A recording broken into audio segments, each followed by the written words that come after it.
La Tunisie frappée par un attentat terroriste. Au moins 19 personnes, dont 17 touristes étrangers, ont été tués ce mercredi 18 mars dans une attaque menée par des hommes armés contre le musée du Bardo à Tunis. Une attaque menée par 2 ou 3 individus qui ont fait irruption dans ce musée pour accéder a priori au Parlement. La Tunisie est dans la ligne de mire depuis quelque temps, et n'oubliez pas que la situation aux frontières de la Tunisie en Libye et au sud de la Tunisie est assez explosive depuis maintenant plusieurs années, presque on pourrait dire.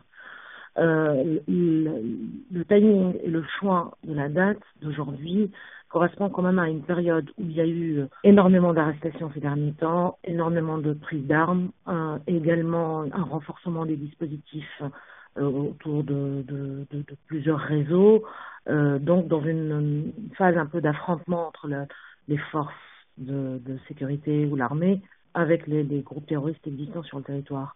Des dizaines d'otages étaient présents à l'intérieur du musée. L'attentat intervient au moment où le Parlement était en train d'examiner un texte de la loi antiterroriste. On est à quelques jours de la fête de l'indépendance, le 20 mars, et le musée qui est dans la proximité de l'Assemblée qui va statuer également sur la nouvelle loi antiterroriste, parce qu'il y a déjà une loi qui est appliquée actuellement.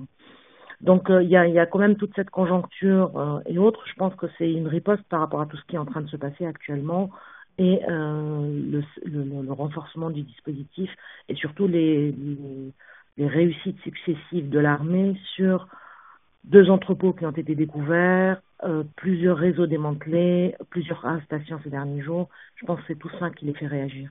Avec cette attaque, la Tunisie vient de connaître un nouvel épisode violent après l'assaut de l'ambassade américaine par des militants salafistes le 14 septembre 2012, les assassinats des personnalités de gauche Choukri Belaïd le 6 février 2013, puis Mohamed Brahmi le 25 juillet 2013. À cela s'ajoute le lourd bilan de l'attaque terroriste qui avait fait 15 morts du côté des soldats tunisiens le mercredi 16 juillet 2014.